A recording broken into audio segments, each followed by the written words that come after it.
મિત્રો, મારી ઓપીડીમાં 12 થી 25 વર્ષની દીકરીઓ અને 25 થી 50 વર્ષની બહેનો એક બહુ કોમન પ્રોબ્લેમ લઈને આવે છે. આ પ્રોબ્લેમ કયો છે? તો તેમની ફરિયાદ હોય છે કે મેડમ, માસિક સમયે અમને અતિશય દુખાવો થાય છે. આ 3 દિવસ કાઢવા અમને બહુ અઘરા પડે છે.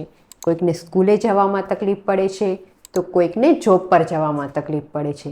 કેટલાક બહેનોને તો આખો દિવસ સૂઈ રહેવું પડે છે અને કેટલાકને ઘરકામ કરવામાં પણ મુશ્કેલી પડે છે. મિત્રો, મોટે ભાગે આપણે એવું માનીએ છીએ કે માસિક સમયે થતો દુખાવો એ નોર્મલ છે, પણ આયુર્વેદ મુજબ આ દુખાવાને સહન કરવાની કે તેના માટે પેનકિલર લેવાની કોઈ જ જરૂર નથી. અને એટલે જ આજના વિડીયોમાં હું તમને 5 બેસ્ટ આયુર્વેદિક ઉપાય જણાવીશ કે જે તમને માસિક સમયે થતા દુખાવાને દૂર કરવામાં ખૂબ મદદ કરશે.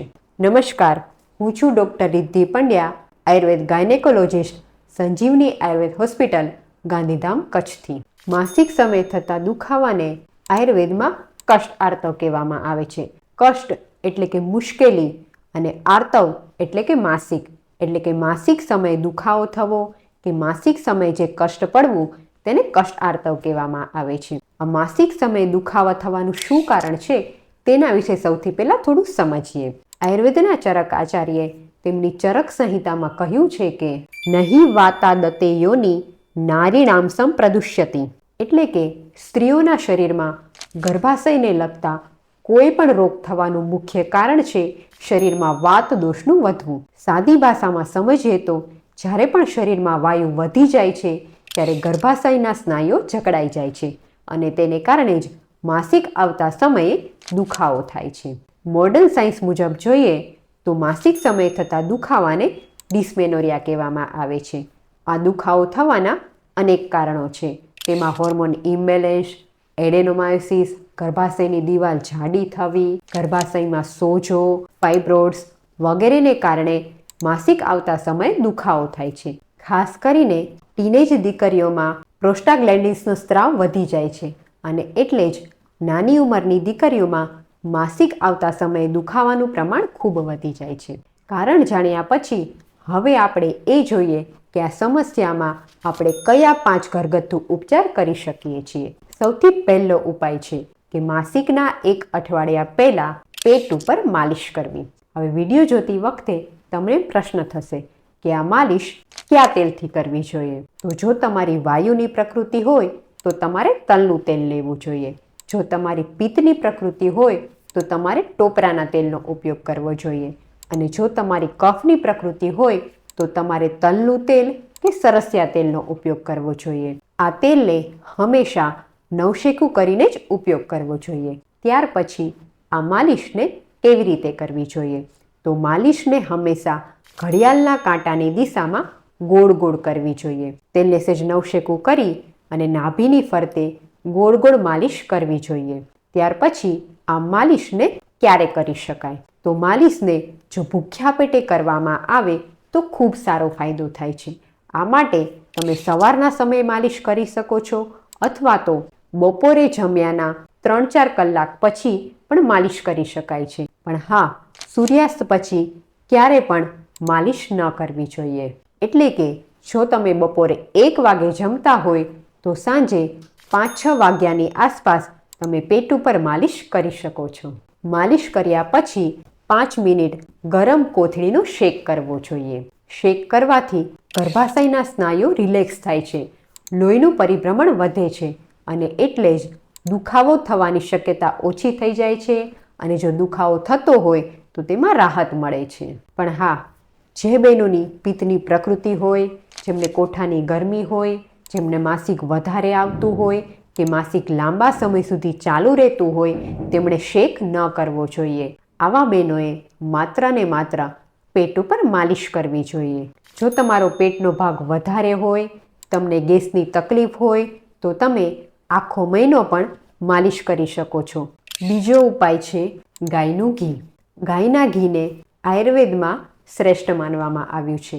ગાયના ઘીને ખોરાકમાં લેવાથી તે આપણા શરીરમાં વાત દોષને ઓછો કરે છે અને એટલે જ માસિકના 1 અઠવાડિયા પહેલાં 1 કપ ગરમ પાણીમાં 1 ચમચી ગાયનું ઘી સવારે નરણા ખોટે જો લેવામાં આવે તો તે વાત દોષને ઓછો કરે છે અને માસિક સમયે થતા દુખાવાને દૂર કરવામાં ખૂબ ઉપયોગી છે.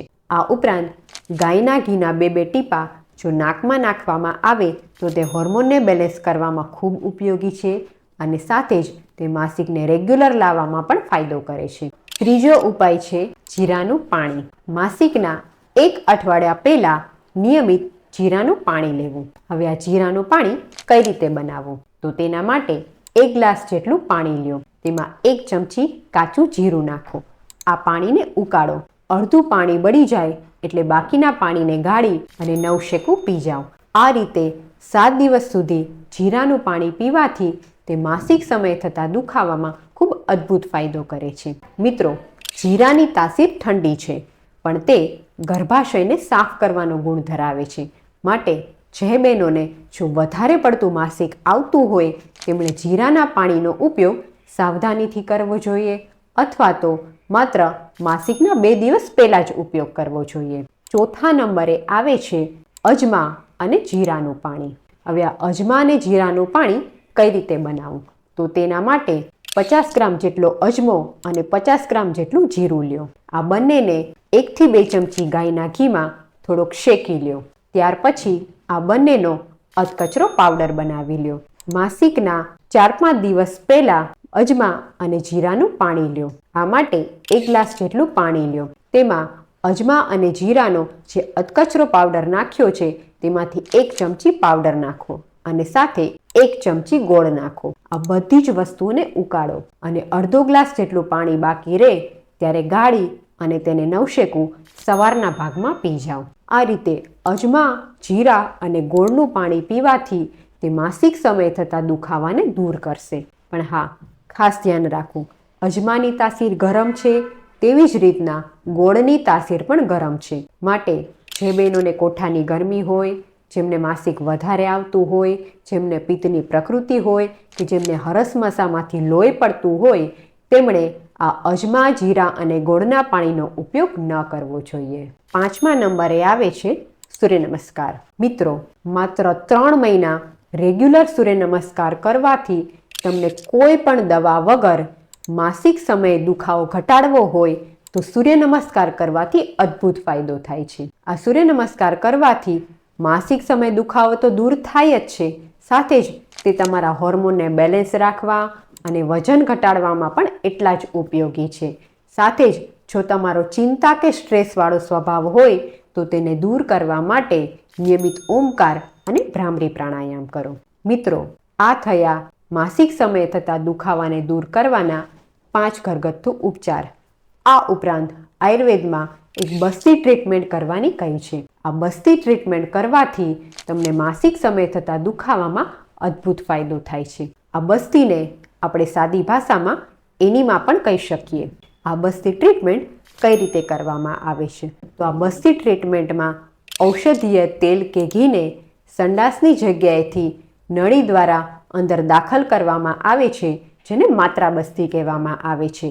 આ માત્રા બસ્તી વિશે આપણે આવનારા વિડીયોમાં જરૂરથી જોઈશું. મિત્રો, આની સાથે કેટલીક લાઇફસ્ટાઈલની એવી બાબતો છે કે ખાસ ધ્યાનમાં રાખો. ખોરાકમાં વધુ પડતી ઠંડી કે વાસી વસ્તુ લેવાની ટાળો, કારણ કે ઠંડી અને વાસી વસ્તુ લેવાથી તે શરીરમાં વાત દોષને વધારે છે અને વાત દોષ વધવાથી માસિક સમયે દુખાવો થાય છે. તેને બદલે પચવામાં હલકો અને ગરમ ખોરાક લ્યો. સાથે જ ફ્રીજમાં મૂકેલી વસ્તુ લેવાની પણ ટાળો. તમારા સૂવાનો અને ઉઠવાનો સમય એક નિશ્ચિત રાખો અને ખાસ કરીને રાત્રે મોડામાં મોડું 8 વાગ્યા સુધી જમી લેવાનું રાખો. 8 વાગ્યા પછી જેટલું મોડું જમવાનું થાય છે તેટલો જ શરીરમાં વાત દોષ વધે છે અને એટલું જ નહીં, તે તમારા શરીરમાં વજનને પણ વધારે છે.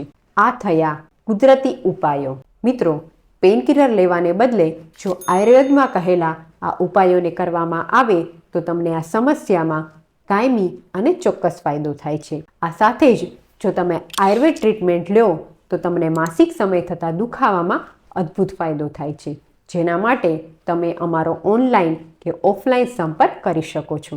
આયુર્વેદની આવી જ ઉપયોગી માહિતી માટે અમારા વિડીયોને જોતા રહો અને સાથે આ વિડીયો દરેક બહેનોને જરૂરથી શેર કરો, જેથી તેઓ આ આયુર્વેદ ઉપાય કરી શકે અને પેઇનકિલર લેવાથી બચી શકે. આયુર્વેદ અપનાવો, સ્વસ્થ રહો.